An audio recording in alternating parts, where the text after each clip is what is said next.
I'd like to welcome you here to the 15th Annual Lynch School Symposium. This evening, I'm delighted to welcome back to the Boston College campus our keynote speaker, Dr. Joan Lombardi. I'd also like to extend a warm welcome and thanks to our respondents, Rebecca Levine-Coley, professor in the Department of Counseling, Developmental, and Educational Psychology, and Mariela Paez, an associate professor in the Department of Teacher Education, Special Education, and Curriculum Instruction.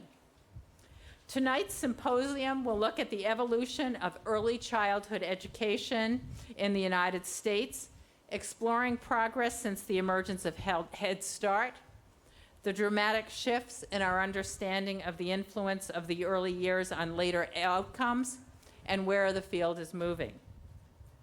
Tonight, we're joined by Dr. Joan Lombardi, who holds a master's in early childhood education from the Lynch School and a Ph.D. in human development education from the University of Maryland. During the last 40 years, Dr. Lombardi has made significant contributions to the field as an innovator leader and a policy advisor to numerous national and international organizations. She currently serves as senior advisor to the Buffett Early Childhood Fund on national initiatives and to the Bernard Van Leer Foundation on global child development strategies. Dr. Lombardi was also recently named a Distinguished Senior Fellow for the Education Commission of the States. Joan has also served under 2 presidential administrations. She was the first Deputy Assistant Secretary for Early Childhood Development for the Obama administration and served as Deputy Assistant Secretary for Policy and External Affairs in the Administration for Children and Families during the Clinton administration. Dr. Lombardi was also first Commissioner of the Child Care Bureau. Outside of public service, Joan was the founding chair of the Birth to 5 Policy Alliance, which is now known as the Alliance for Early Child Success, and was founder of Global Leaders for Young Children. Joan's work continues to embody the social justice mission of the Lynch School. She currently serves on the boards of Save the Children, the Collaboration for Academic, Social, and Emotional Learning, and on Early Opportunities, LLC, which focuses on innovation, policy, and philanthropy. In addition to her extensive work in the field, she's also author of Time to Care, Redesigning Childcare to Promote Education, Support, and Build Communities, and is co-editor of A Beacon of Hope, The Promise of Early Head Start for America's Youngest Children. Please join me in welcoming this distinguished Lynch School alumna, Dr. Joan Lombardi. Thank you, Joan.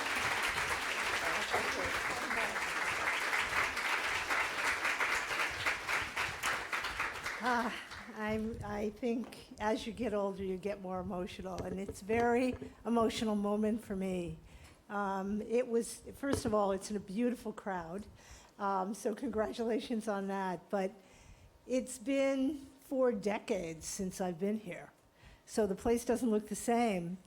But, you know, I just want to thank the dean and the faculty and all of you for coming out, and particularly to Kyle DeMayo and Caitlin Lombardi, who's not related to me, but has been terrific in helping me make this trip possible. It was here that I learned about Yuri Brofenbrenner. It was here that I read about Piaget, and that whole world of child development opened up to me and stayed with me and propelled me in all my work. So my roots are deeply here. It was here that we debated curriculum, the same debates we're having now. And so, you know, you just never realize where you'll go and how these formative years will affect your heart and your passions. I want to spend some time, as the dean said, looking back and moving forward. So this little guy kind of is the epitome of that. It's hard for me to believe that it's over 40 years, and so I wanted to bring these pictures. This is my Head Start classroom. in 1972 down the road a piece in Alston. These children now are probably 48, so they don't look like that. In my mind, they're still looking like that, but I keep walking around the streets of Boston thinking that maybe I'll see them. Now with Facebook, I should be able to find them, but I went today to visit some of the classrooms in the Alston Brighton Head Start, and some of the same issues that we struggled with then, you're struggling with now. But it was here that I learned about the realities of children's lives. It was here that I became convinced that waiting till 3 and 4 years old that we see children was way too late, because many of the children were coming in with asthma, coming in with ear infections that were untreated. And so it was here that my passion began around infants and toddlers, which really helped contribute to the team effort to develop Early Head Start. So I owe a lot to Boston College, and I owe a lot to the Alston Brighton Head Start program. But how the world has changed. This is kind of pictures from back then. You like that orange phone? The colors in the 70s were really special. But this was, the days of carbon paper and mimeographs and, Simon and Garfunkel and that whole era that you probably don't know, Ike and Tina Turner. Any of you remember Ike and Tina Turner? Records. And so the world is so completely different than one that we lived in back then. The changing context for children particularly is what I want to focus on. We have so many more children spending time out of home, in out-of-home care, much further away from their extended families. The ever-growing role of media, we could spend the whole afternoon talking about that. The increased exposure to violence that children are seeing today, more packaged food, more fast food, you add to the list. The context of child development, although how children develop, the stages of child development may be the same, the context from which they're growing is so very different. But what I think is now is the vision of what early childhood is. And I think we finally came to a place where we now know that it's not one moment in time. When I was here, Head Start was 6 years old. We had just moved to full-day programs. We thought in the summer of '65, you could solve poverty by providing 8 weeks of a child development program. We soon learned that that, of course, is not possible. What you need is a continuum of service, prenatal through quality K-3. And it is that trajectory that I think everybody is coming to accept as what early childhood, how we define early childhood today. Of course, every time I say that, someone in the audience stands up and talks about adolescent health. So I'm acknowledging that before someone asks it. All of those things are related. I do think that we've got a completely different vision now than we had back in '71. Then I think people were still thinking learning begins at school. I think now we know that learning begins at birth. And when you look at the international goals around early childhood, it's very interesting. We have readiness goals here in 1990. What the international goals say is learning begins at birth. So I feel like the rest of the world was ahead of us. Health and education, it's now health and education. Care versus education. We used to have those debates all the time. It doesn't matter what the sign says over the door of a child's program. They're learning when they're there, whether it's childcare or not. Whether we should focus on the child or the parent, I think we know now we have to do 2-generation programs, and that it's not an individual program, it's the continuity prenatal to 8. So that's the vision of early childhood that people are talking about across the country. So what I'd like to talk about is this growing interest that we see in early childhood, look back, talk a little bit about where I think young children are today and the challenges and what's ahead. This is my grandson on his first day of preschool. I bring him with me because I, like so many grandparents, live far away from him, so it's a way for me to keep him with me. We've got this amazing increased recognition of the importance of the early years. I never remember back then that you'd pick up the New York Times and see an editorial about early childhood. It was just not in the lexicon. And now we've got, because of three things, I think, the growing scientific knowledge about the early years, the increased evidence of program effectiveness, so the research that you're doing, and the new champions. We had a wonderful speech last week by the chair of the Federal Reserve, Yellen, here in Boston, gave that speech and talked about the importance of early childhood as an opportunity for young children. That's different. That's not me talking. That's the chair of the Federal Reserve. It makes a difference. We've got this increased interest coming from multiple perspectives, and we all use these graphics to talk about how it's coming from health, how it's coming from education, it's coming from child protection, and it's coming from the efforts to reduce inequity. So the interest is coming from multiple sectors. That helps. We know that the core of the whole thing is not the toys we bring our children after we've gone on a visit. It's the time we give them. And I think that message is finally starting to get across, that it's this increased recognition of the importance of positive child-parent interactions, and that is what brain building is all about. That is what development is all about. It's not the things we give the children, it's the time and attention we give children. And I think that message, that begins to build the architecture of the brain, is getting through. I also think there's been significant interest and recognition that those pathways so important to development start even before a child is born, during that prenatal period, whether it be sensory pathways, language development, higher cognitive function. So this is starting to become more and more common knowledge. What it all boils down to is our job in early childhood is to optimize development by reducing risk factors and increasing protective factors. That is the essence of our work, to increase child development. And I think that notion that you can make this difference is the most hopeful notion that we have. What's interesting is it's finally getting through to public consciousness. This was a poll taken within the last, I think, 6 months, asking voters to place giving children a strong start in life as where it was on the national priorities, and it came out 86% saying that giving children an important, strong start in life is should be one of the country's national priorities. This is different, I think, than where we've been over the years. Something is finally getting through. Also, staying with the good news, we've had a good trend line down with a decrease in births to teens, and we know that placement of birth matters, and how early you have children matters, especially if you're doing it in your teenage years. And so this decrease, this trend down in teen births is a positive one. I want to give you the positives before the sobering news. We also have globally, we've made good progress in reducing child mortality. We still have about 6 million children around the world dying every year before their 5th birthday. That's unacceptable, particularly since we know what makes a difference to keep children alive.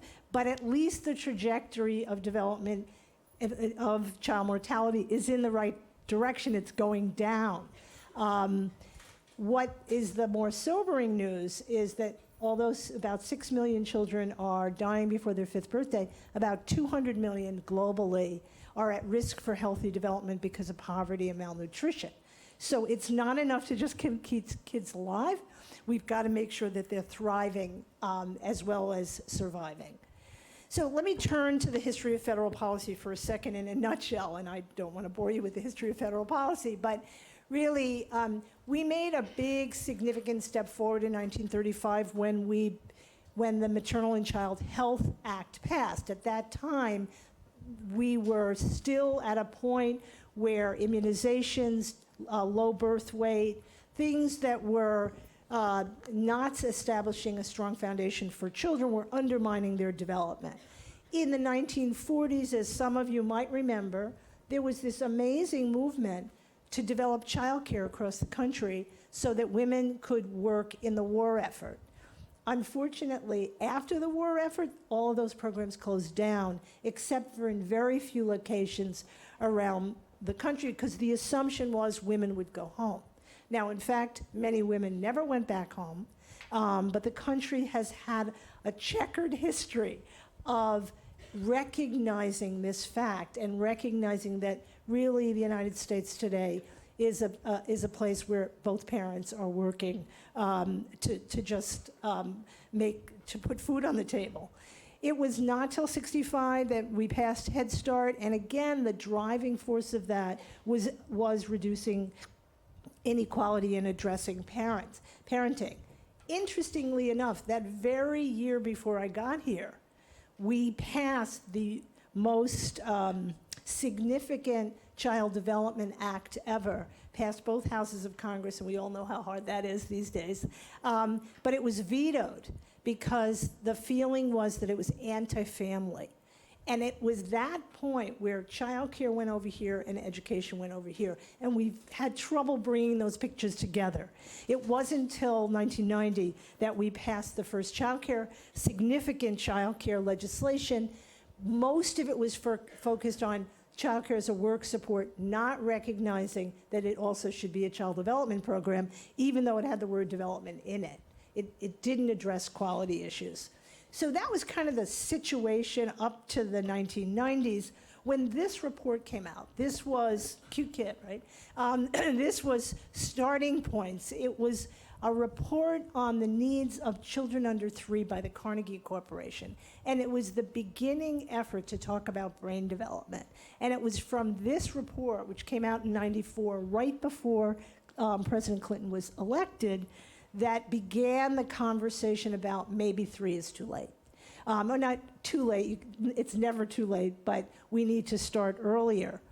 In the late 90s and mid-90s, and as the president came in, 3 significant things happened. One, the very first law he passed and signed, he didn't pass, Congress passed, and he signed, was the Family and Medical Leave Act, so that we finally had 12 weeks of unpaid leave, because before that we didn't even have that. So that was at least a step forward, although minimum. He also passed welfare reform, which was controversial and difficult because people lost their guarantee to assistance. They also lost their child care guarantee. And we established early Head Start. So those were very important years in the country during the Clinton administration to move policy forward.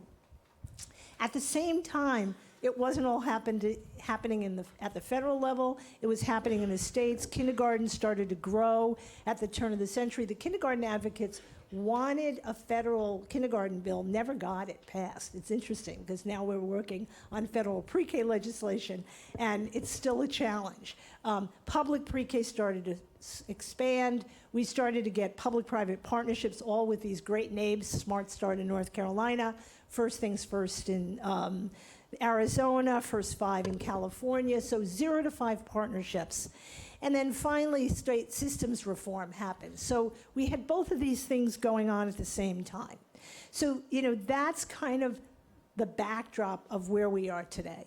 So what's happening today? Today, as we sit here, about 11,000 children will be born across the country. About 10,000 of us will turn 65 today. So it's about the same. The demographics are entirely different, though. The demographics of the people turning 65, I did that last year, and the people that are being born are completely different. So we've got about 4 million children in the United States born every year, 1 out of 4 of them living in poverty. And, I remember telling my mother that, and my mother saying to me, yeah, I think you're smart, but you must have that wrong. But I don't. Almost 50% of them living in low-income families in one of the wealthiest countries in the world. So we can do a lot better than that. If you look at how much time they're spending in childcare, again, the context of the 20 million children under 5, about 61%, about 12 million of them, are spending time in childcare on a regular basis, although the country has not come to grips with that fact. I think they're still in denial about it. If you look at, this is a little hard to read, I hope you can see it in the back, But this is the percentage of people in poverty by age group from 1966, so before I got here, to 2012. The green line is people 65 and over. So you can see that trend line, we did well from 66 on in providing a sense of support, economic support underneath the elderly population. That was really important to reduce poverty among the elderly.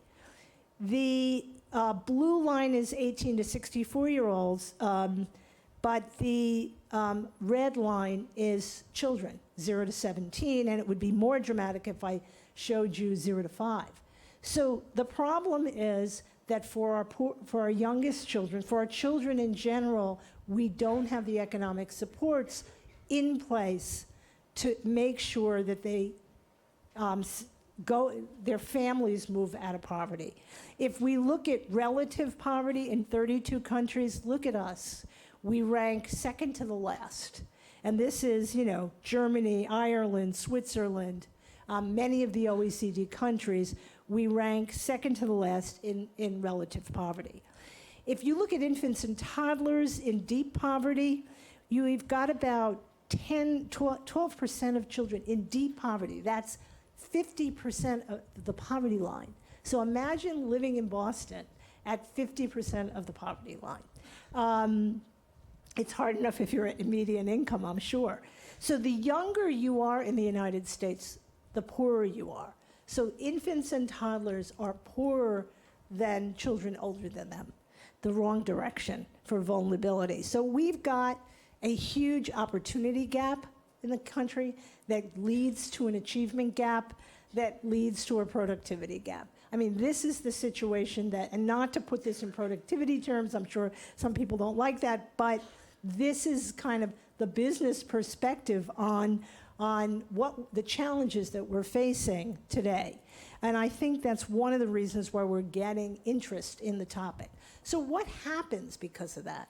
This is the birth cohort study in the United States, the early childhood longitudinal study.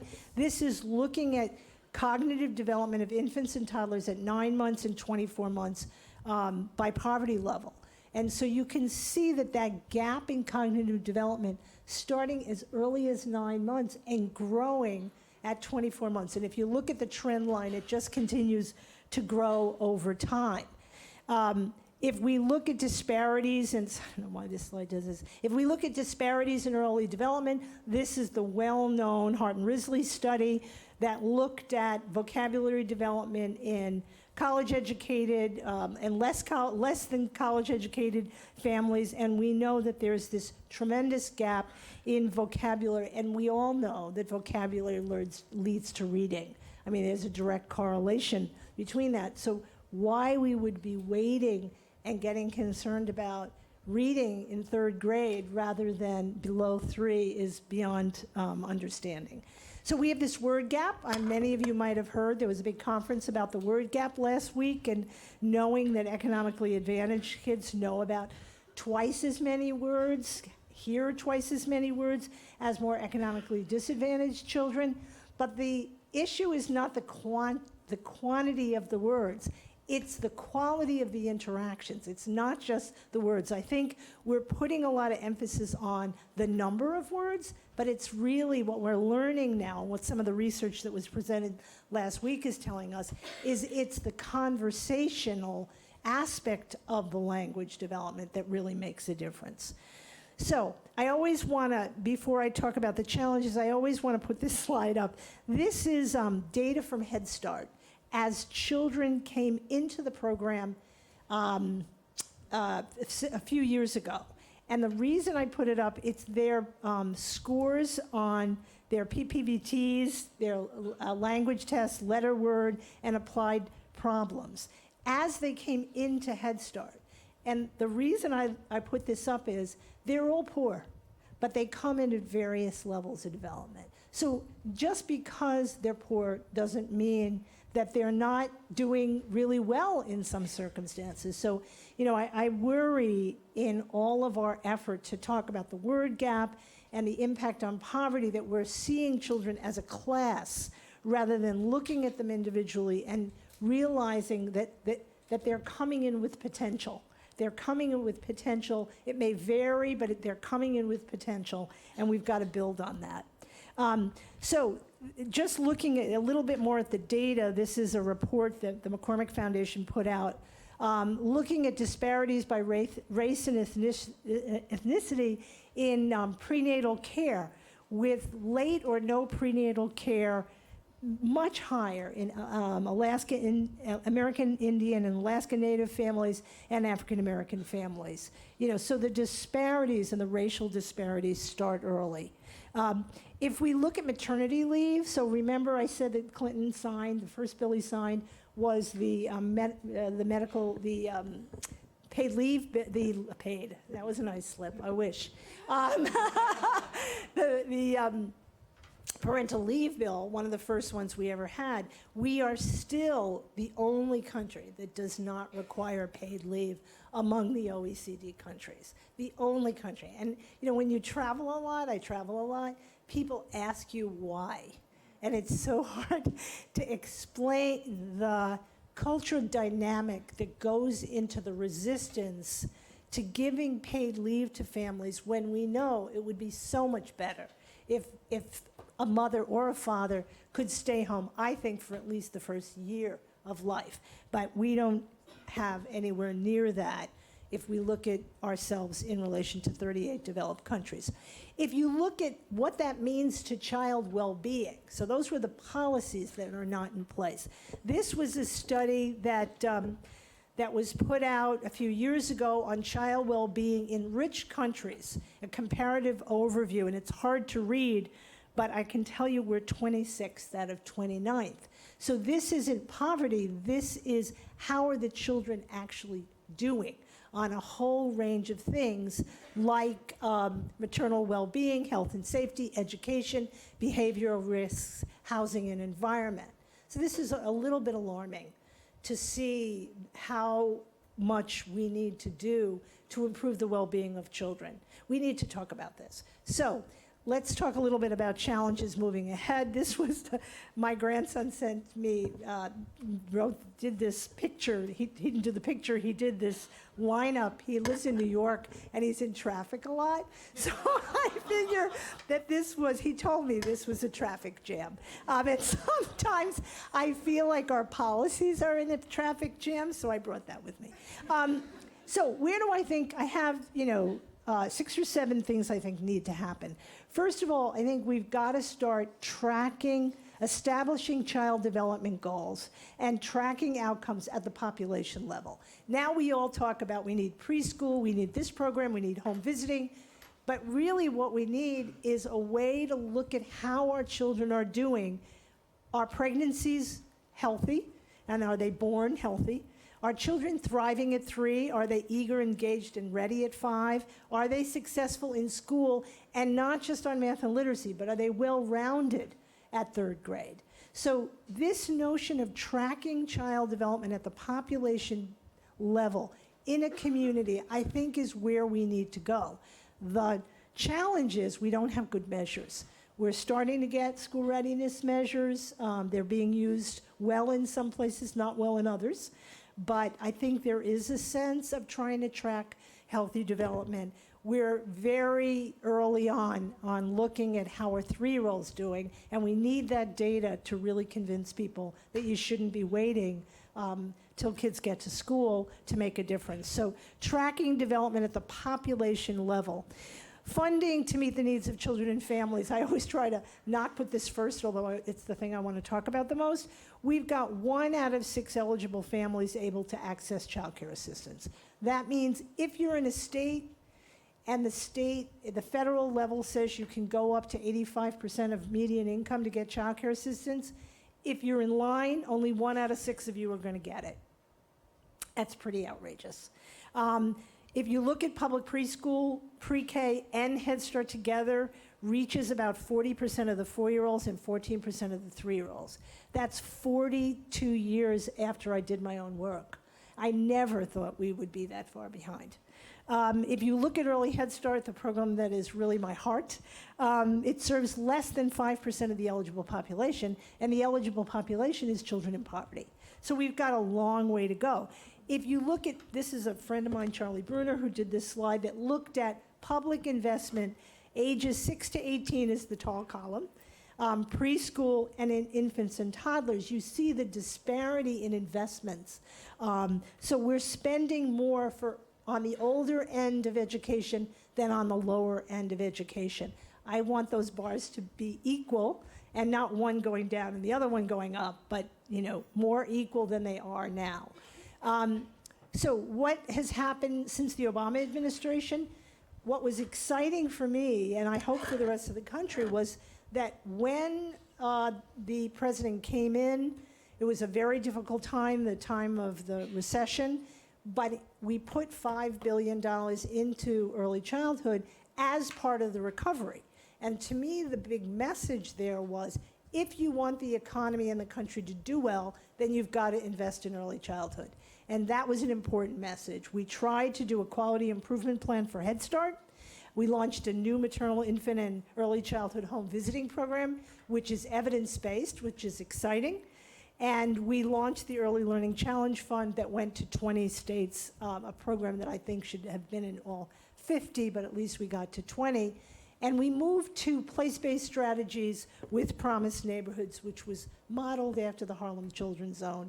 And I think there's exciting work going on, place-based strategies going on here in Boston that we can all learn from. The president had a much more extensive plan, proposing a cigarette tax that would have funded preschool for all children, 4-year-old children, at least 200% of poverty, made improvements in childcare, expanded early Head Start. It did not move forward, although we got some movement forward, but not the significant investments that we all hope for. We have new enthusiasm, new grants that are pending right now around early Head Start childcare partnerships, new preschool grants, and pending legislation on childcare and a new bill called Strong Start for America's Children. So the bottom line here is things are not stuck. They are moving. There's more interest than ever before, but we still have a long way to go. The area that I'm the most concerned about when we talk about quality is the workforce. We've got, these are wonderful jobs, potentially. And we've got many different roles. We've got rising expectations. What those teachers in that program are expected to do is so much more than what I was expected to do 40 years ago. We've got competencies, including an ability to appreciate cultural diversity and dual language learning that should grow. We need more coordinated credentialing systems. We know mentoring makes a difference.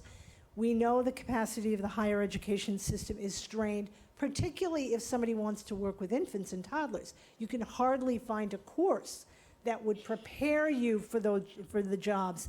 And we have got a real problem on the recognition. But we've got a lot of new job categories. And they're not the jobs that you can ship overseas. That's what I keep trying to tell people. These are the jobs, caring jobs, whether it be healthcare, senior care, or child care, that the country should be investing in. But here's the problem. If you look just at center-based providers, about 1 million of them across the country, about a third of them work with 0 to 3. About 50%, a little bit more, work with 3 to 5-year-olds only, and about 9% serve both. If you look at their education attainment of the people that work with 0 to 3, about 19% have a BA, compared to about 45% of preschool teachers.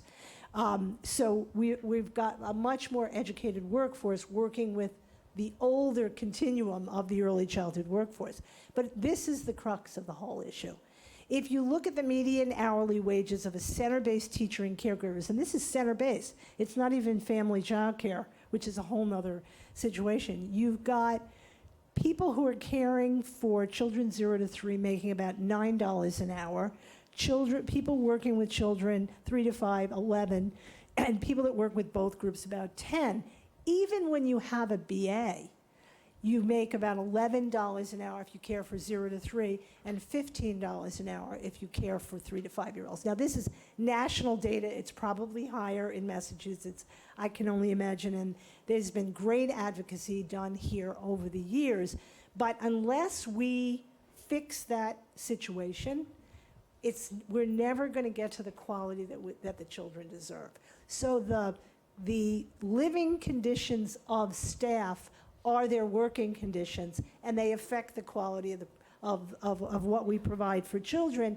And it's okay to talk about wages and still be on the side of child development. They go together. And I think that's been a hard thing for early childhood people to say. I've spent a lot of time today talking about, with the faculty, you're doing great work across the city around supporting families. I think family engagement is the most misunderstood component of our work.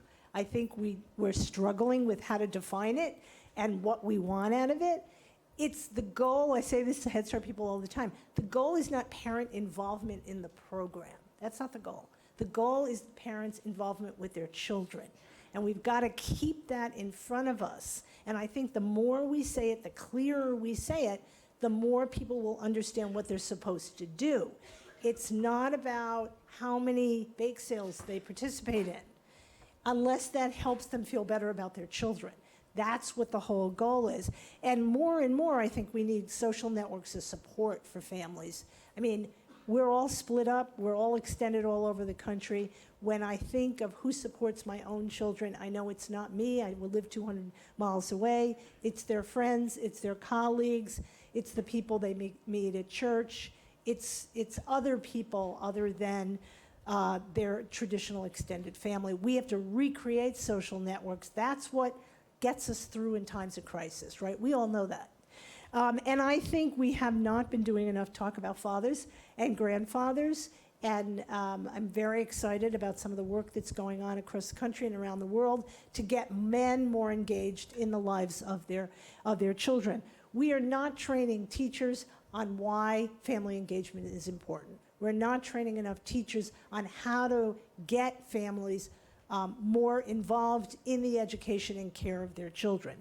One of the most significant things I think that we need to recognize is the education of the parent is directly related to their readiness, the readiness scores of their children. So this is the same data set, a similar data set. This is the early longitudinal study looking at reading and math scores in kindergarten, first time kindergarten, by the education level of their parent, so that you can see the blue is less than high school, the darker blue is graduate level. So you know that the education, and this is the mother, although I think it's the mother and the father, there's a direct relationships between the education of mothers and the ability of their children as they start school. So why would we do policies that say you have to go to work first, you can't go to school? It's not a readiness policy if we do that. It's not a child development policy, and we should be concerned about that.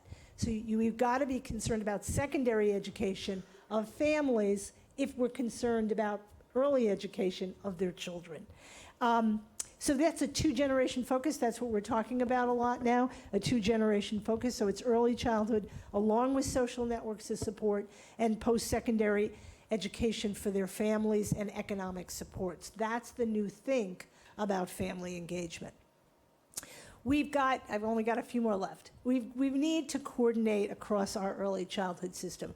We have standards for Head Start, standards for childcare, standards for pre-K. We've got to align things. And that doesn't mean reducing everything to the lowest common denominator. That means lifting all programs up to the highest common denominator. We've got to look across professional development, family engagement, data collection, and have a more coordinated system. And I think that's what the Early Learning Challenge Fund was really trying to do. And creating community hubs. We were talking with some of the faculty before about trying to encourage family engagement in programs where you've got no family coordinator, you've got no support system to do work with families. We've got to create community hubs of support for the childcare community to support their work on quality and to support their work with families. So assuring continuity is my sixth point, almost final point. From the prenatal period on, it's not enough to do it in one place. Parents are the continuity. That's why it's so important to work with them. We're going to see their children for 1 or 2 years, and they're going to be passed on to somebody else. It's up to us to make them advocates for their children. They provide the continuity that we can never provide. And then my final point is to encourage new leaders in the field. I feel this is a picture of global leaders. These are leaders in a leadership program that I did in partnership with many other people. They're leaders from all over the world. Many of us are aging out here. We've been long-standing advocates, but it's time for a new generation of leader, a leader that reflects the languages and the cultures of the children that we see and the richness of the country. And I feel it is a very rich country that is as diverse as we are, but we have to be systematic in developing leadership programs, and I think that'll make a difference. But remember the goal. The goal for me, when I went back to government, I decided to put a goal on the table, and I was worried about saying, one of my goals is happy children, and then someone told me that, that we talk about health and happiness and the pursuit of happiness, so it was okay if I had a goal that children would be happy and successful. And we all have these learning standards, and we have books and books of early learning standards that everybody's trying to focus on. To me, it reduces to this. I want them to be joyful. I want them to be curious. I want them to be persistent. That's what executive function is. I want them to be full of language, because language is so important to academic success.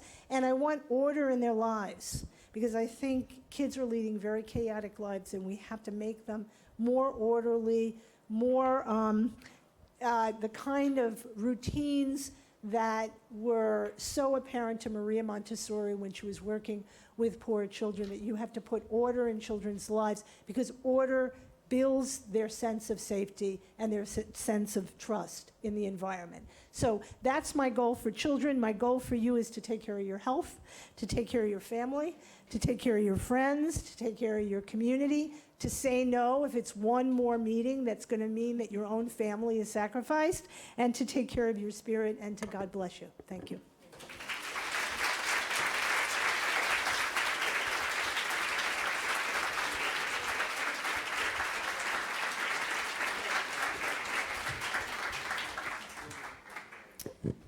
That's a tough act to follow.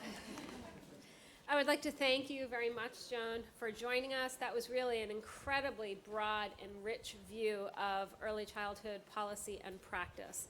What I would like to do in my comments is sort of narrow in on some of the main themes that Joan spoke about this evening, focused on early childhood education and practice and policy. So she talked a little bit about gaps in children's achievement levels and readiness for school, ability to enter school successful, ready to learn, ready to behave, ready to make friends. One thing that we've learned recently from research that's very concerning is that these gaps have grown.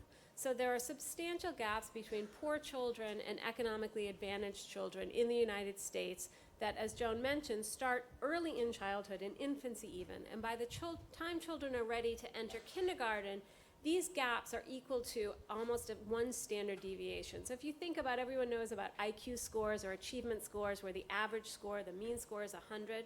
That means poor children come in with scores of 85, 86, 87 in comparison to a score of 100 for advantaged children.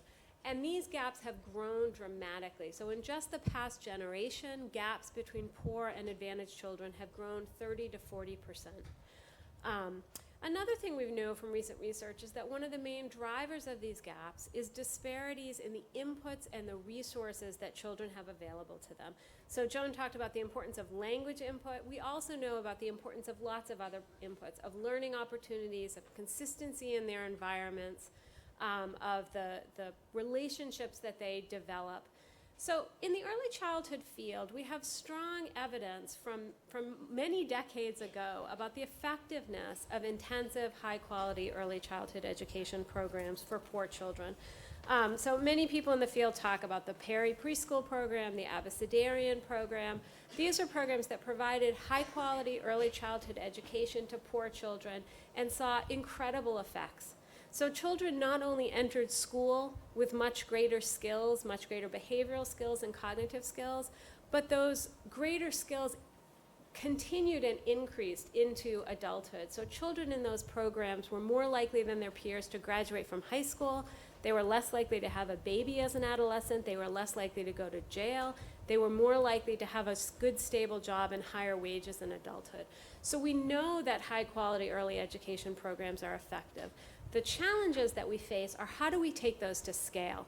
How do we make those sorts of programs available for all children? And how do we delineate what types of programs, what practices in those programs are most effective at helping the children of today? So one thing to think about is, what are the barriers to access?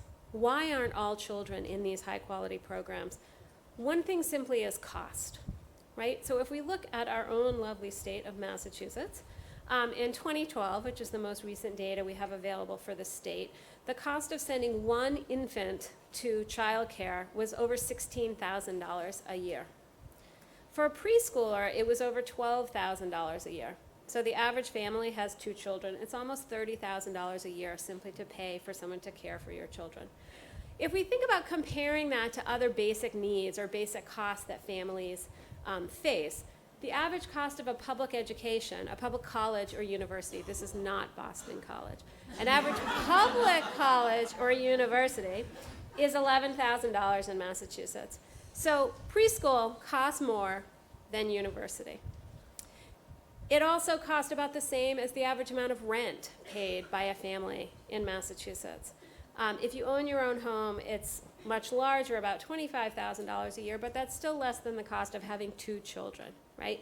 So if we think about low-income families, it's perfectly reasonable. There's no way that they can afford this on their own. People are very concerned right now about saving for college education. I just read a report a couple days ago suggesting that if we wanted to save to be able to pay for our children to go to childcare and preschool, we would have to start saving when we were 8 years old. It's a little concerning. Okay, so how do we address these access issues, these cost issues? There are many policy mechanisms that try to address these and try to increase low-income families' access to quality preschool and early childhood education programs.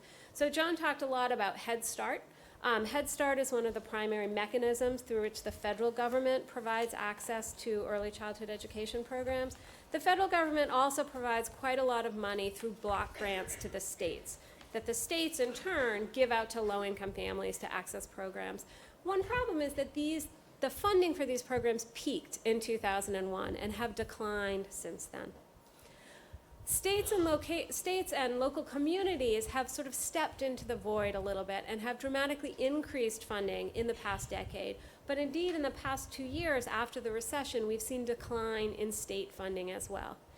And these funding sources are essential. So my own research, my research with colleagues looking at children all across the country, have shown that state subsidies, so how generous state subsidies are in providing subsidies for low-income families, how many preschool slots the state directly funds through universal pre-K programs, as well as just the availability of preschool and early education programs in one's community, are all very significant factors in whether or not children attend center-based early childhood programs. So we know that these funding mechanisms are essential. Another thing that's really challenging is to think about, how do we best use our public funds, right? So one way is to increase access. We have more money that we want to use, put towards this issue. We want to increase the number of children who can attend early childhood education.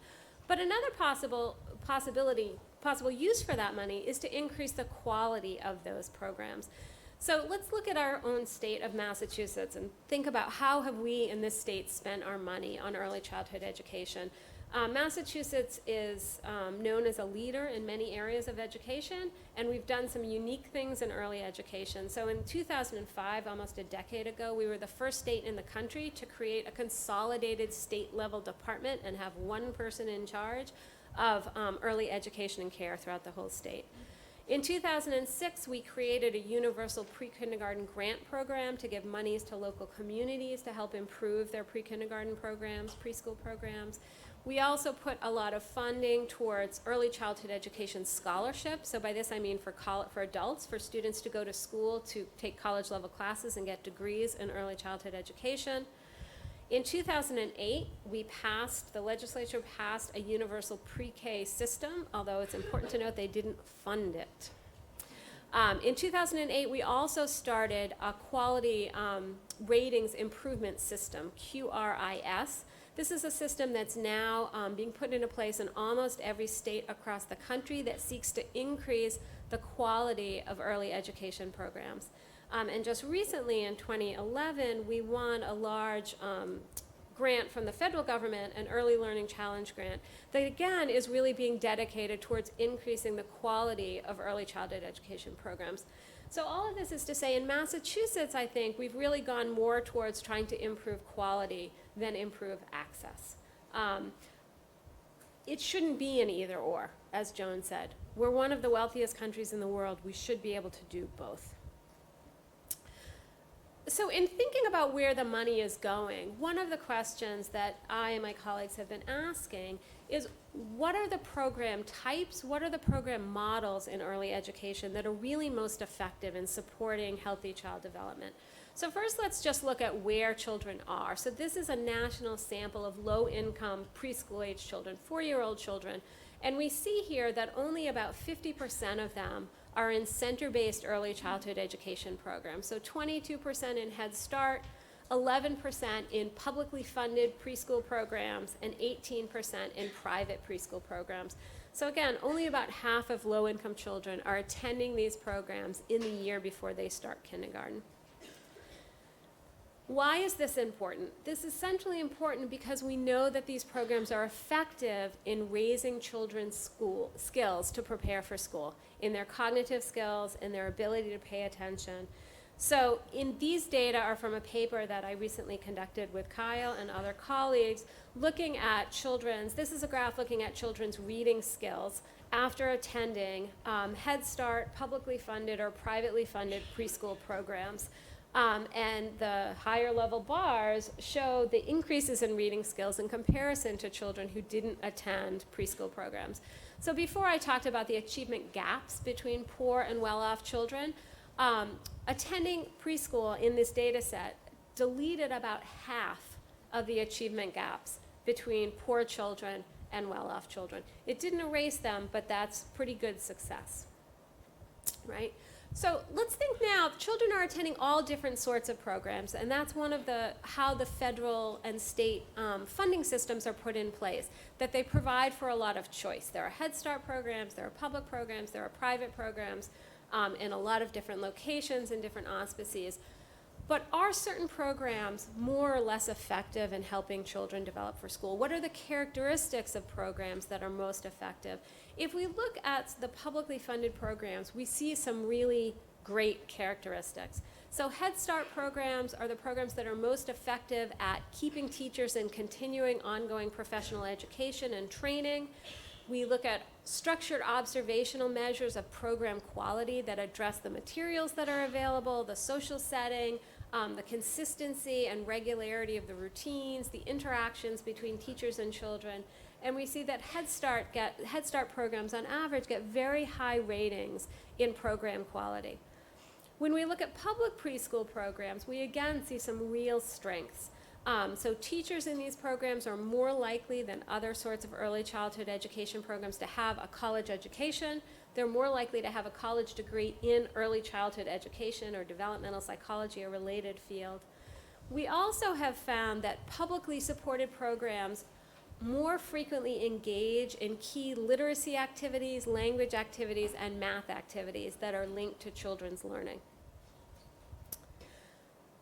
However, there are some sort of bad news from this research. There's increasing, a sort of growing body of research from around the country suggesting that many of these features that we have seen for decades as being essential metrics of quality in early childhood education, so teachers having a college degree, smaller child-adult ratios, activities, greater program quality with these global measures, that many of these measures actually are not doing a very good job in predicting children's outcomes, in predicting how much children are learning and how well prepared they are for school, how skilled they are in interacting with their peers, how much they can self-regulate their behaviors. So I think there's a lot of younger people in the room now thinking about their careers in the future. This is an urgent need in the field. Really gaining a deeper understanding of how do we measure, how do we assess what is high quality early childhood education? What are the key components? How can we help to spread these through the quality rating systems that states are taking up? There's a lot of work now in specific curricula in early childhood education, so curricula programs that focus specifically on literacy skills, on math skills, on social skills, on self-regulation that are gaining progress. There are some systems that are really focusing more on trying to understand the interactions between teachers and children and arguing that it's not really about just the structure of the program. What's centrally important, as Joan mentioned, is the relationships, is the interactions between staff and children and between children and children. So really thinking much more deeply about how we capture that, how we measure that, and then how we train early childhood educators to continue those practices and improve on those practices. So I'd like to end with this slide. So Joan also had a slide with lots of little circles. This is my slide with lots of little circles that talks about how I view and how I think this story has been told about the integration between research and practice and policy. So early childhood education certainly didn't start in the 60s and 70s with Head Start and Perry Preschool, but I think we draw on that era for a lot of our work. So if you look at the top circle, we have a research circle ball with experimental evidence, this new evidence that was incredibly exciting about the efficacy of early childhood education for improving the lives of poor children. That led to a lot of shifts in policy, expansions in Head Start, expansions in public funding, which led to changes in practice in how we treat and teach young children, in parents' decisions about work, huge increases in the use of early childhood education. That in turn led to more research of trying to delineate the most promising models and the most promising aspects of early childhood education, which led to a huge burgeoning of new policy efforts, the quality rating improvement systems that have been put in place in states around the country trying to improve the policy. But now we're back at research. We're finding that many of those quality rating improvement systems are using measures and metrics that are not as effective as they should be. So the circle sort of starts over again. So it gives us all lots of things to work for, lots of things to hope for. Thanks.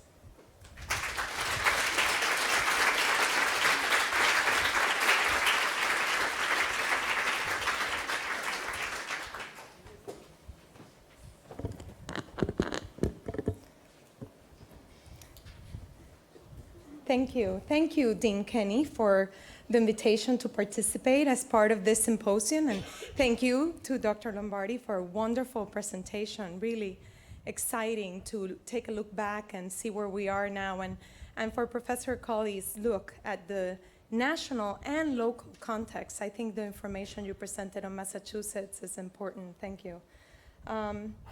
Indeed, I agree that we have come a long way in early childhood education in this nation, and there's still work to be done, right? I think we learned from both presentations that we just heard that there's still a lot of work that we need to do in order for every child to have access to high-quality programs and to have a bright start to their education. Like Dr. Lombardi, I started as a teacher, a preschool teacher in early childhood classrooms and a developmental educator in early intervention programs here in Massachusetts. And one of the concerns I had when I was teaching and when I was working with families in early intervention was how we were providing services for culturally and linguistically diverse families. it's really what propelled me to attain a doctoral degree and enter an academic career. I knew that we needed to improve our services for this diverse families. And as I look back to these experiences and where I started, about 20 years ago, I know that we're doing better in addressing the needs of diverse learners, but we can do more. And so in my remarks today, I'm going to focus on this context changing. That's how Dr. Lombardi referred to it, that there's a changing context for the early childhood population. And I'd like to focus on that increasing diversity of the early childhood population and to discuss some of the implications for considering the needs of this diversity in early childhood programs.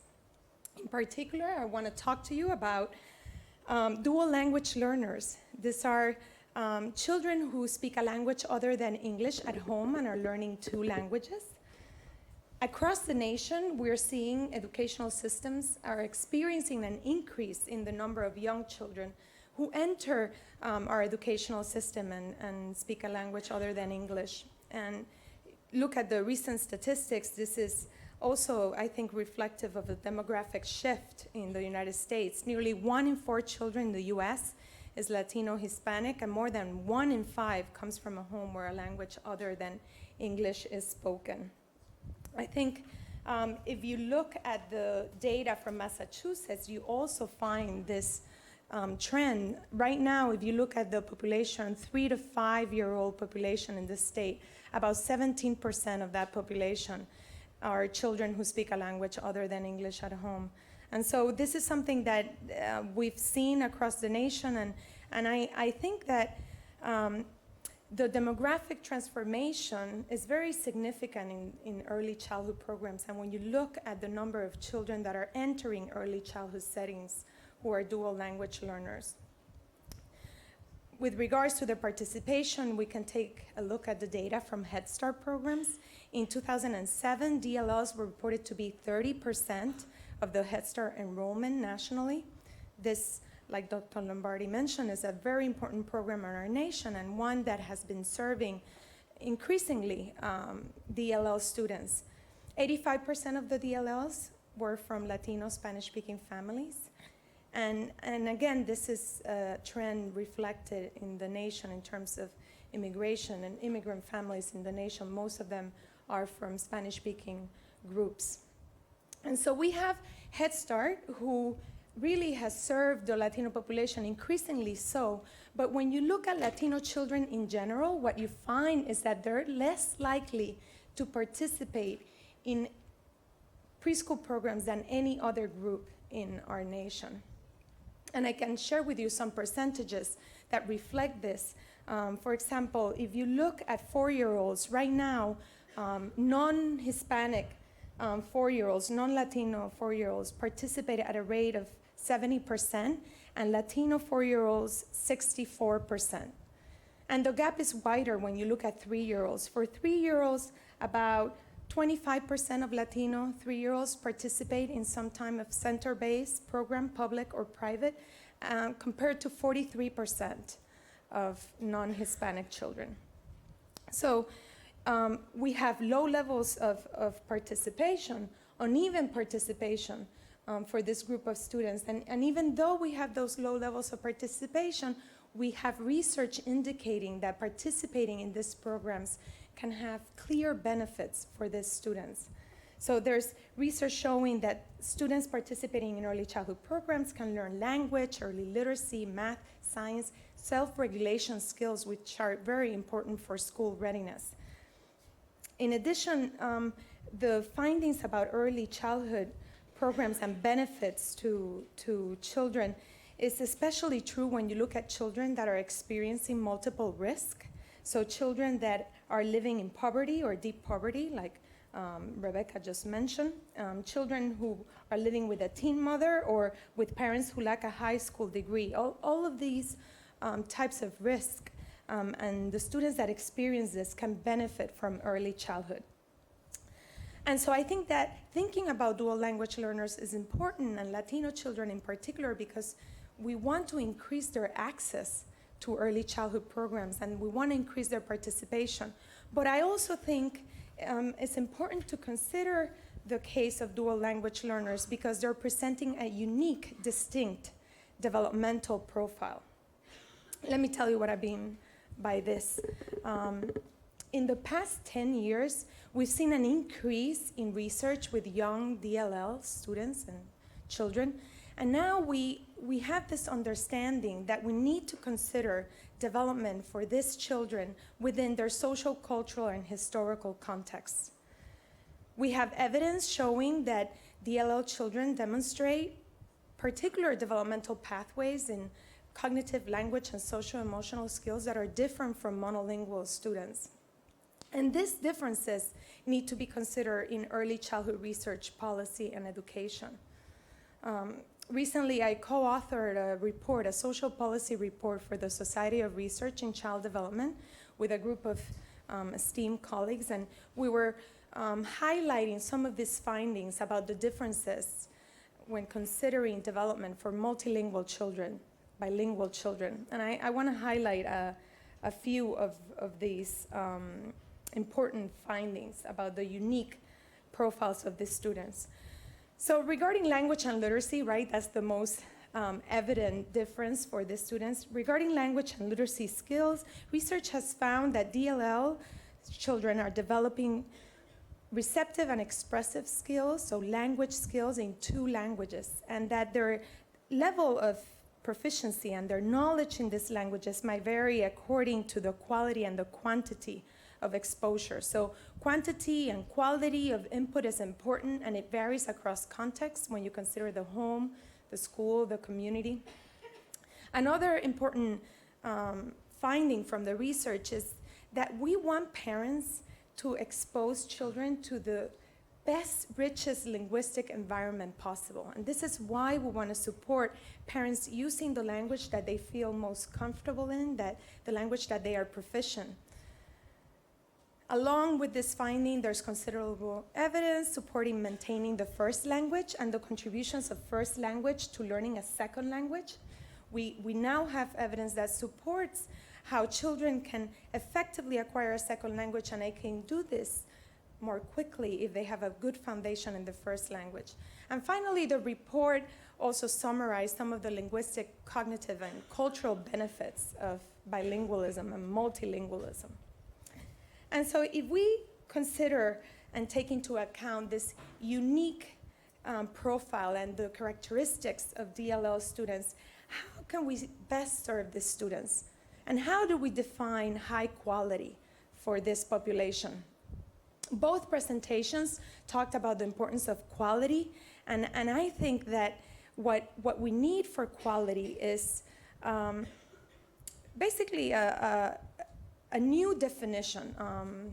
Professor Coley referred to this in thinking about new measures and new ways of thinking about how we go into the programs and measure what is high quality. And I think, indeed, we are right now developing new measures. And what I argue is that these new measures of quality and the new definitions of quality need to be inclusive of the specific cultural, linguistic, and educational needs of dual language learners. For example, if we are going into programs and we're looking at the quality of instructional environments, we should consider how programs are focusing on oral language development. How are they teaching vocabulary in particular, given that we have established that this is an area of need and challenge for DLL students, and it's an important area in early childhood development. In the same way, we should be looking at how programs are supporting first language skills in addition to English, and how are they supporting these home languages for children participating in the classroom. And one final point that I think is important for quality is looking at programs and how they're connecting with families. Dr. Lombardi talked about that importance of family engagement and that connections that you want to create with the families. And I love how you put it, that it's about parents connecting with their children, not necessarily participating in the program, but increasing their participation and interactions with their children. I think that's a great way to think about parent participation. And I wanted to share with you an example from my work that addresses these issues of quality and these concerns for DLL students. During the past 5 years or so, I've been involved in the kindergarten language study. This is a project that I started here at Boston College, and with the help of undergraduates, graduate, and doctoral students, I conducted this study, and it's a NACHD-funded study. It was 5 years. And we developed, the goal of the program was to design, develop, implement an intervention program that would address the need of Spanish-English bilingual kindergarten students. We wanted to increase their oral language skills, and the program consisted of 2 components: a classroom component that we developed where we worked with teachers and we enhanced what they were doing in the classrooms by teaching more explicitly vocabulary and addressing oral language skills through read-alouds in their classrooms and in their teaching. And then the second component was a family literacy component. And what we did is we matched the books that we were using with teachers and the materials, we matched those in Spanish to work with families who were interested in increasing their participation at home with their children. And findings, by the way, we met, this is a picture from one of the sessions. We met monthly with the parents. We met monthly with the teachers, and we also met monthly with the parents. And we would share the books and share with them ideas for culturally relevant activities that they could do, using the books really as a foundation for those activities. And what we found was that the children that participated in both components, so they had the home plus classroom intervention, made the largest gains in their oral language skills. And more importantly, we also found that parents are eager to support their use of Spanish and to support their children at home, but oftentimes they lack the resources and the knowledge of how to do this in ways that connect significantly and I think in ways that connect conceptually too with the school. And so, for intervention results, we found that parents that participated in the intervention increased the frequency of reading at home, and the books were read multiple times. And I think what we were doing with parents is asserting their role and the use of Spanish at home as a potential vehicle to support their children's learning. This is just an example of the type of programs and the potential for developing this relationship with parents that we know can benefit young children. In closing, I want to make some comments about future directions for early childhood and DLLs. And I think it's important as we develop and expand programs, we include pre-K as part of the K-12 system, that we think about DLLs as a special population. And when we develop policies like the state early learning standards, quality rating systems, we need to include explicit provisions to address the needs of DLLs. I mentioned here Head Start. I think this is a great example of a policy that is really incorporating and thinking about DLL children and what sort of strategies and modifications you need to have in order to address the needs of these students. Second, I think we need to continue to develop teachers and programs that are highly qualified to serve this population. Both speakers have addressed this. This is about the workforce, the teachers. I'm happy to report that here at Boston College, we have been at the forefront of teacher training and developing teachers who understand DLLs. We have a teaching English language certificate that we started 10 years ago under the leadership of Maria Brisk, and we have been training teachers to understand DLL students. So, how do you learn 2 languages? How do you support language and literacy skills in children that are developing in 2 languages? The important role of culture. What are some instructional practices and appropriate assessments that you can implement with this group of students? This is what we teach our teachers here at Boston College, and I'm also happy to report that under the leadership of Professor Patrick Proctor, we started a new certificate program for teaching dual language learners, and this is something that just started, and we're going to be training teachers to work in bilingual programs. And this relates to my second point here about developing programs. This is an area that I think that still needs a lot more research. We need more research with regards to the type of programs and the language of instruction that can support DLL children. But recent evidence suggests that including children's first language skills and these dual language programs where instruction happens in both languages can be very effective. So this perhaps is a successful programmatic strategy for the future, and we are training teachers to work on those programs.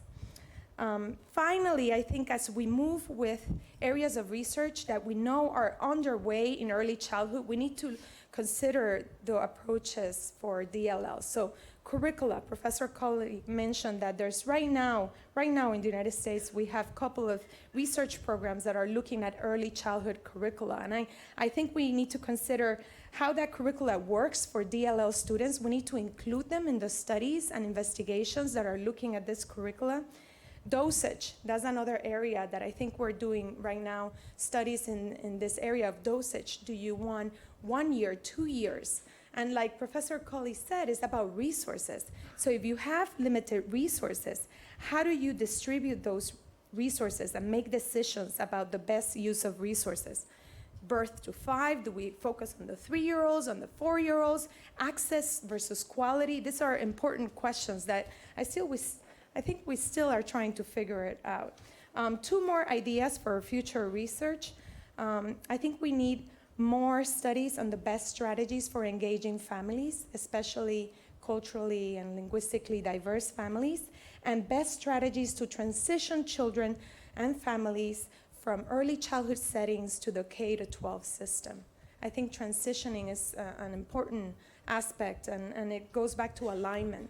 So I hope that in the future we consider DLLs when we're researching all these important questions. And thank you. I think that getting it right for these students is important, and it's not just about the future of our children, but it's about the future of our nation. Thank you.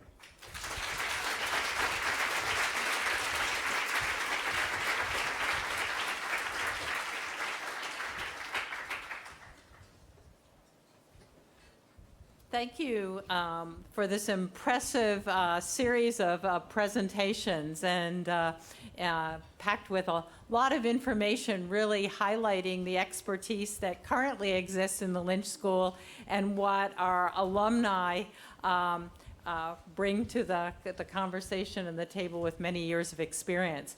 We do have some time for some questions, so I'd like to invite the panelists to come up to the table, and we will entertain some questions.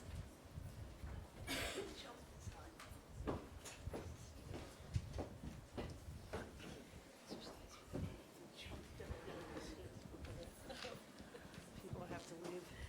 We will have a reception afterwards also, so that people can stay. I know. We have the stay for the reception. They're missing the wine. We need a mic. Hello. Is it on? Okay, thank you so much to all of the presenters. As an early childhood professional, we talk a lot in the profession about playful learning as being an element of quality. And so you've spoken today, you spoke about outcomes such as developing executive functioning, literacy, joy. I love that Dr. Lombardi used that. Developing as a bilingual.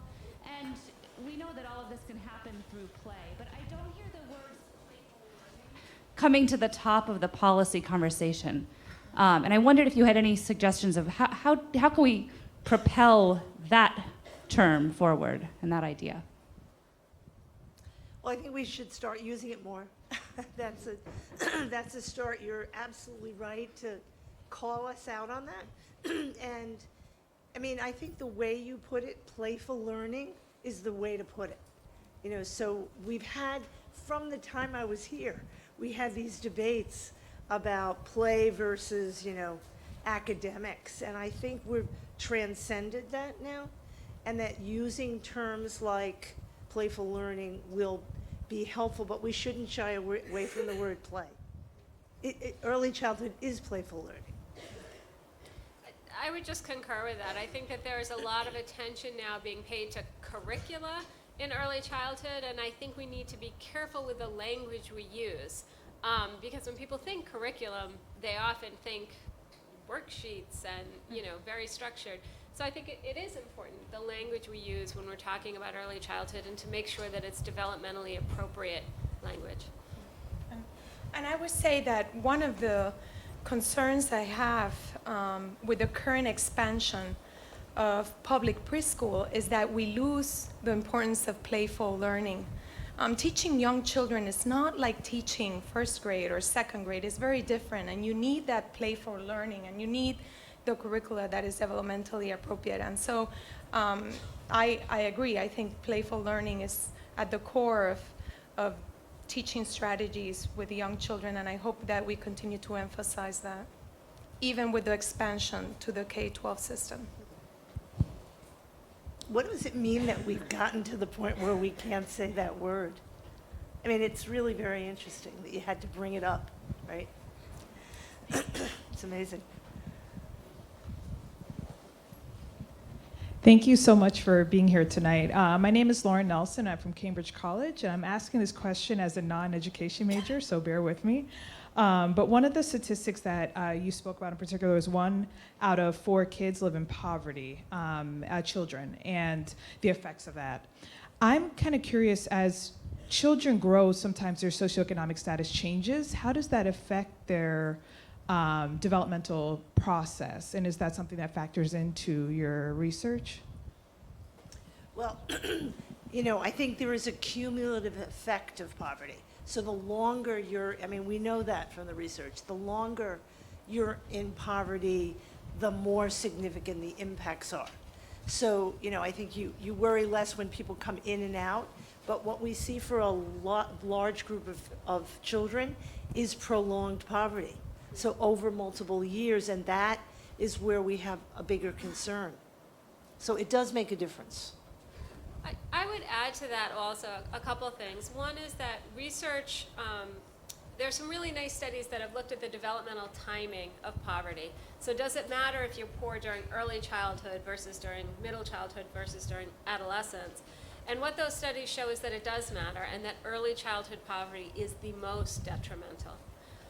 Research has also shown that changes in poverty status or changes in family income lead to changes in children's outcome. Eric Deering has some great work on this. So if families' economic situations improve, their children's functioning tend to improve. And the same vice versa. If middle-class families lose ground economically and become poor, then their children's functioning tends to decline. So it's not a sort of static situation. I think that's why it's so important that we have high expectations. I always worry that, people assume poverty means that we should have low expectations when it should be exactly the opposite. I would add that for the DLL population and research, there's really a confounding factor of poverty there. When you think about Latino children under the age of 5, 34% are living under poverty. And so oftentimes the research with DLLs and Latino children in particular identifies risks and challenges that are not due to language, but are due to poverty. So I think we need to do a better job of disentangling what is a language issue, what is an issue related to additional risk factors like poverty. So I think that's an important thing to keep in mind. Okay, thank you so much for a wonderful discussion. And the folks in my class who read the Hart and Risley study, it's important. But mainly I wanted to touch on technology. Joan, you kind of mentioned it and went over it quickly. And I'm sure you all know, but not everyone here might know this, the American Academy of Pediatrics said no screen time for kids under 2, and yet, of course, everyone's making a lot of money on these apps and things for young kids. So just a few comments on that. I'm really concerned about it. I think that we need much more research on it.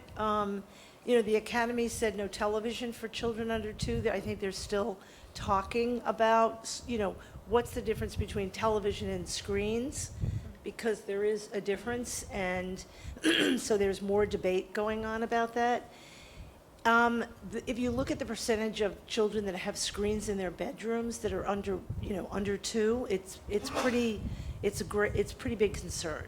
And so we need a national dialogue about this. I think parents need guidance about this. I think they don't. That's why the Academy message was so important, because at least it was clear. How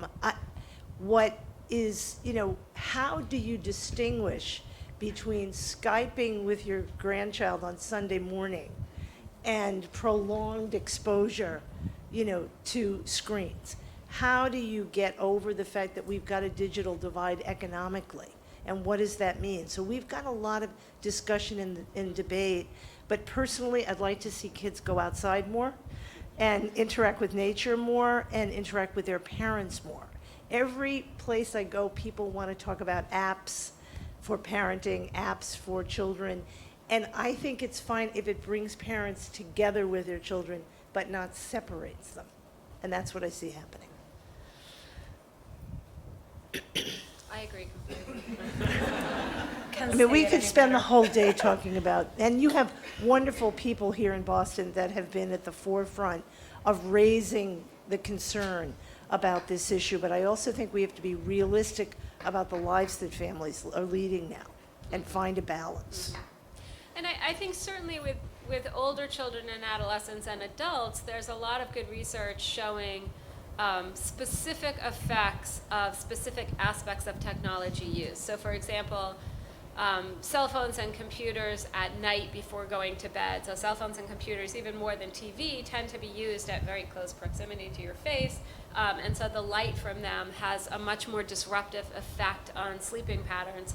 That research has, to my knowledge, all been done with adolescents and adults. So I think that there are a lot of questions we really don't know about young children and media and technology, and effects on social skills and neurological functioning and play and time and reading. I don't think we should shy away from telling parents that they have to be careful and they have to be cautious and they have to limit the amount of screen time. We have to call that out and say it and not be embarrassed to say it. I think so many people are conflicted about this because we're all like on our, it's been an hour and a half since I looked at my BlackBerry. And so we're all conflicted about it, but we have to be cautious about this with children, I think. Well, I'll say something just, the project that I presented that had the family literacy component, last year I was approached by a colleague who wanted to develop the family piece, but digitally, to develop a digital family literacy program so that parents could have access to books just with a thumb drive. We could just carry it, give it to parents in the program and give them access to books. And when he first approached me with the idea, I thought it was interesting, but I have my reservations, and in part was because of this notion of children using technology independently and by themselves, and young children. But I was convinced by looking at some research that is showing that it's about the interaction between the parents and the child or the children and the device. So if you can plan for an activity where the parent is involved and the interaction is still centered on the parent and the child and not just the device. And so I'm considering the digital literacy program, but I still think it needs to be presented in a way that is developmentally appropriate and it doesn't become about the technology. Well, it's not black or white. It's balancing this, and that's why it's so hard to take a hard and fast. Yeah. And we don't have position. enough research. Like when I was trying to make these decisions, there's not enough evidence to support the use of technology in this way. So I think we need more studies examining this. Yeah. Yeah, in the back.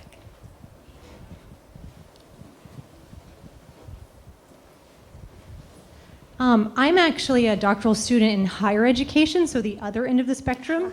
But this question stems more from my role as a parent to a 2-year-old. And I'm thinking back to Dr. Coley's presentation with the chart showing the reading gains in different types of school settings, unlicensed home care, licensed home care. and noticing that I think it was furthest to the left, being at home had no reading gains.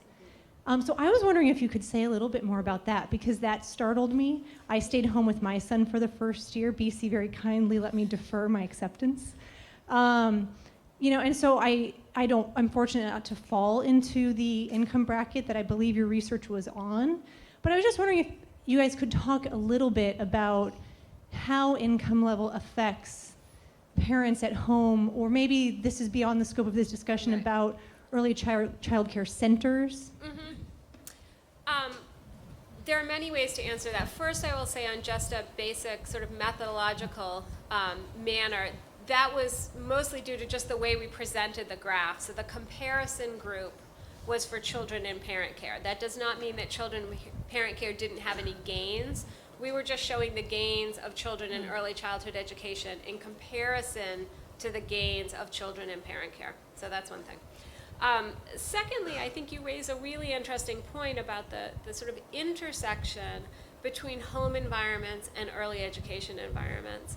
I think, generally speaking, the newest research suggests that early education programs promote gains most strongly among children who come from disadvantaged home environments. So from poor families, from families with parents with low education, from families which provide more limited cognitively stimulating activities and interactions with their children. So those are the children who benefit most from early childhood education programs. Children who have very rich home environments benefit less.